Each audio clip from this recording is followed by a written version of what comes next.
hello to anyone listening and welcome to The Patriotic Communist. This is Max Rice and this is the podcast where I advocate for a socialist revolution in the United States of America and where I analyze current events from a far left perspective. We are in the historical context where we choose socialism or barbarism, and that has never been more true. So today I'm going to talk about the massive anti-Russia propaganda campaign that has taken place throughout the last 3 years or so. Ever since Donald Trump was elected, there's been a massive effort to push a straight-up conspiracy theory by a massive portion of mainstream media, as well as by the Democratic National Committee and the intelligence agencies, and this was a relentless effort that resulted in a lot of troubling xenophobic mentalities and a whole lot of misinformation and distractions. Now, before I even get into this, I'm going to disclaim that I absolutely despise Donald Trump, which probably does not surprise anybody listening, seeing how this show is called The Patriotic Communist. The reason I despise Donald Trump, though, is because he resembles a step towards the fascist direction, just like Obama did and just like Bush and Clinton did. All of those presidents were all appeasers to the corporate state, and not only have all of them massively failed to provide to the people, but they have actively been against the people. They're also all war criminals and should be in prison right now, and honestly, it is a shame that war criminals feel safe showing their faces in our country. All the presidents of my lifetime are appeasers and servants to the American empire and the oligarchs who control it. They serve imperialism and corporations, not you. What the people want is not what the people get, but what the corporations want, what the multimillionaire class want, is what they get. This is why many people, including myself, and including a reputable Princeton study, say that our system effectively is an oligarchy in the way that it functions and legislates. An oligarchy is when a relatively small group of people have control over a country, and that is what our system is right now. It's disguised by a facade of being a democratic republic through the two-party system, where the accepted line of thought is incredibly narrow, and where they pretend to fight each other while they both bow down to the corporate class. This is why we need a revolution. Everyone knows our votes don't really matter if both of the parties ignore the people's will and cater to the corporations. That's why we have such low voter turnout in this country. People notice the lack of results. You can't convince them that their perception of their material conditions is incorrect. And if you don't improve their material conditions despite economic growth, then they will notice. This is how revolutions happen, when the contradictions are too up in your face to ignore anymore. Anyways, enough sidetracking. Time to get into why this Russia collusion hysteria was so ridiculous and damaging to the left in the United States of America, and to everything. According to the mainstream narrative, Robert Mueller's investigation was about searching for evidence of collusion between the Trump campaign and the Russian government. They were expressing outrage at the idea of a foreign power undermining our democracy, and according to the mainstream narrative, they found some good evidence of this, but they just could not prove it. So according to the mainstream narrative, we will never know for sure.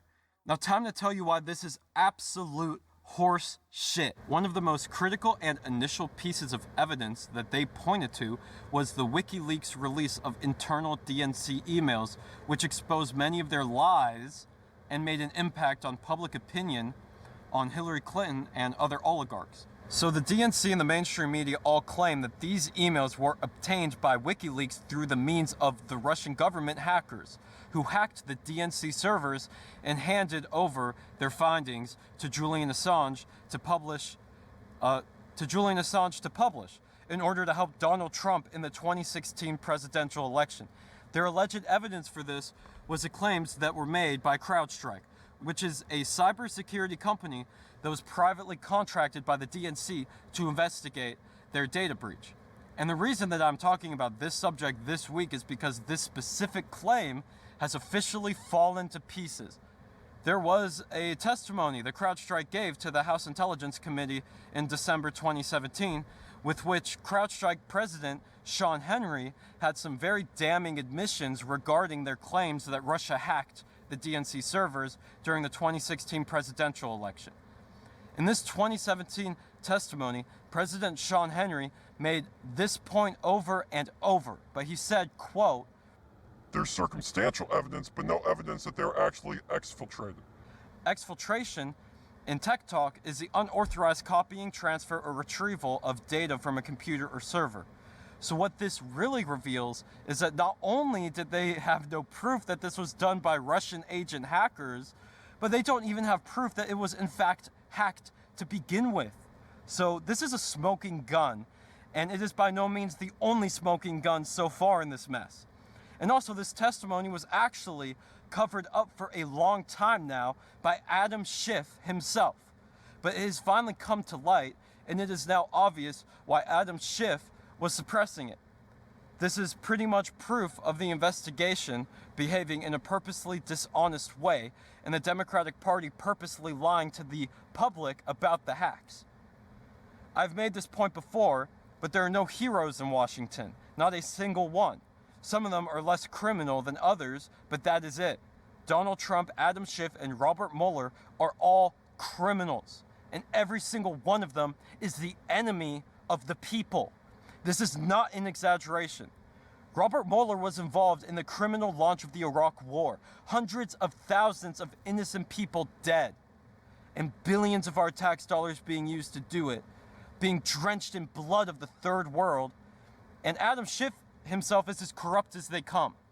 Another key piece of evidence was some ridiculous small-scale Russian troll farm on Facebook that was posting memes regarding American culture and politics. The FBI put out indictments on some Russians that were involved on working in the troll farm, claiming that they were trying to sow discord in the United States and in effect damage our democracy and tilt the election to Trump's direction. This was a very vague and silly claim to start out with, in my opinion, but still the FBI mainstream media was insisting that this was the Russian government interfering with our election and just further evidence. And this one didn't even connect anything to Donald Trump. Yet it was part of this whole mess of an investigation. Funny thing is that these indictments recently were thrown out in court since there was not any good evidence that the troll farm was linked to the Russian government, which is not a fucking surprise, and simply running a troll farm is not worthy of FBI indictments. I don't even think that's a crime, honestly. I don't know. I'm not a lawyer. I'm sure that many of you guys have heard of the Obamagate thing running around, and the idea and people talking about how Michael Flynn, the general, was set up, and turns out that's true too. Michael Flynn was set up. The FBI was set out to arrest him for lying to them before they even interviewed him. They targeted him. They entrapped him. So whether you like Trump or not, or Michael Flynn or not, that's a fact. And that's a danger to our justice. But think about that. If they can make fake bullshit charges on Michael Flynn, a general with power, then they can do it to any of us. So just keep that in mind. And that was another key piece that launched the entire investigation. It was revealed in documents that they purposely were going to make sure that they push charges on him for lying to them. It's what the FBI does. They interview you and then they catch you on some nuanced lie, even if it wasn't intentional. And there's documents saying they didn't even think it was intentional. And then they arrest you for whatever reason that they want to. It is so important for the left to remember that the intelligence agencies are directly against us. They are directly against the socialist movement. If you gain real power as a socialist, they will try to kill you. We must spread awareness about this. Now, these are not every piece of evidence that they threw out there, but the reality of the matter is that pretty much all of the evidence that they came up with for this weird conspiracy Russian collusion thing falls to pieces under even minimal scrutiny and analysis. You could compare this collusion conspiracy theory to the hysteria regarding Obama's birth certificate. They are both incredibly stupid and lack anything close to a basis in reality. And this is the reason that I believe the narrative never truly convinced any huge portion of Americans that Russia was some huge threat to them or their democracy. I feel like it probably only convinced hardcore fans of people like Rachel Maddow. But even if it did not convince any large portion of the United States to have strong, bitter feelings towards Russia, this was still very damaging to the left because a lot of people fell for it and it killed a lot of people's credibility in a huge way. In my opinion, if you got really swept up in this conspiracy theory, and you're a journalist or a commentator, political commentator, and you're not willing to admit that it has all been proven wrong at this point, then I'm not very interested in any critical analysis of current events that you have to offer. Because this shit was ridiculous. But all this shit has happened before in the Red Scares. So I don't trust your critical analysis after this shit. What it also did was set the stage for accusations of Russia connections to be made without a basis in reality and simply being taken as fact since some cronies from the intelligence agencies told us so. And this will be used against the left, and already fucking has. This is the stupid shit that they accused Jill Stein of. We need to scrutinize the intelligence agencies. They are the enemy of the left. And the second they can silence leftist organizers, they do it. Never forget Fred Hampton. It is clear what this whole anti-Russian propaganda was, if you were not blinded by the propaganda, and if you're extra aware of the interests of the permanent state. The permanent state is the intelligence community. It is the organizations and the agencies that are filled with unelected officials who often work in the shadows under the label of classification. They are the permanent part of the federal government. It is the part of our government that is shaping the long-term future and has long-term ambitions when compared to politicians. For they hold power for as long as they are able to keep it. Examples of the permanent state include the CIA, the FBI, the NSA, and the list goes on. If you do not play ball with them, they will make your life misery as an elected official, especially as president. In layman's terms, this was the feds fucking with Trump. And the reason this happened is because Donald Trump was, in fact, an outsider in some respects. And he is clearly a loose cannon, very unhinged. The specifics of why this all happened, as in what their motivation was to craft this false narrative, is up to speculation. Perhaps they just hated Trump because he is such an obviously indecent person with no manners and made all of them look bad and indecent. Or maybe it was all just a good distraction. But we must remember that none of these people are decent. The people who run these organizations are criminals. Just like Donald Trump is a criminal. I know it is a hard pill to swallow, but this is an oligarchy, and it is run by a bunch of criminals. I think it is important to recognize that this propaganda campaign was successful in many ways, and how the left failed in its reaction. It was successful because it made the media a lot of money, first of all. It was also an incredibly effective distraction, or kabuki theater, whatever you want to call it. And it brought back normalized McCarthy smears, which will now be weaponized against the left and already have. Now, really quick, a shout out to Glenn Greenwald, Max Blumenthal, Aaron Matei, Jimmy Dore, and Kyle Kalinske. I'm sure there are some others. Matt Taibbi, I think, too. And I'm sure there are some others, but these are the only critical voices I can remember hearing against this narrative. And I'm sure that there were some other people, like I just said, but there was nowhere near enough. And all those people I listed would agree with that sentiment. Shame on anyone who considered themselves on the left that pushed this ridiculous shit. The irony is that this pretty much was only pushed by people on the left and corporate liberal centrists. Anyways, that's all I got for you guys this week. If you disagree, let me know. Send me an email.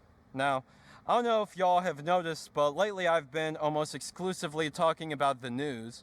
And while I will still talk about general socialist ideas, the ultimate point of the show is to spread my message of why I think we need a socialist revolution in the United States of America. And I think dissecting pieces of news from that Marxist perspective, where I root the problems to capitalism and economics, is a very effective method at displaying in real time how capitalism does not work. And also it's to help everyone keep an open mind on what I'm seeing as the potential problems in the future of the leftist movement, of the socialist movement. Also, I'm becoming more busy lately, so this show is generally going to be a bit shorter, making it so I really just take it by week with what I want to research and talk about. But anyways, I just thought I would let y'all know that. But also, if you have any advice for this show or anything you want me to check out and maybe talk about, or even if you just want to talk economics and news with me personally, send me an email at thepatrioticcommunist@gmail.com. Anyways, thanks for listening, and as always, stay safe and stay vigilant. Thanks so much for listening to this episode of The Patriotic Communist. All of the music you heard in this podcast was produced and performed by me, Max Rice, and if you would like to check it out, just search Max Rice on any streaming platform. That's MAXRICE. Yes, like the food rice. This is Max Rice signing off. We're all distracted by media. The misdirection of attention benefits big powers I mentioned. Y'all try to lessen the questions and attentions. Money equals power. We gotta kill this connection. These force-fed concepts make no sense. How y'all hating immigrants and we controlled by the 1%. Zombified by screens. Dehumanization comes easily. All here are American supremacists, but this line of thought is a normality, full of fallacies. While we stay combative overseas, laws and moral laws. As far as I can see, and no one cares because of the mass distractions. We're expected to not question how the government uses our taxes, unless it's helping people. That they ramble like that's all to see. Though we need to free the people, we need a fucking hero. We need some MLK, FDR style of change. We're full of pain and ignorant, but won't live in fear. Though we need some yellow vest, bulletproof vests and bold claims. We need that fire in our hearts that can't be tamed. We need to reject and correct our collective violent actions, but it won't happen. Fuck. We're all distracted.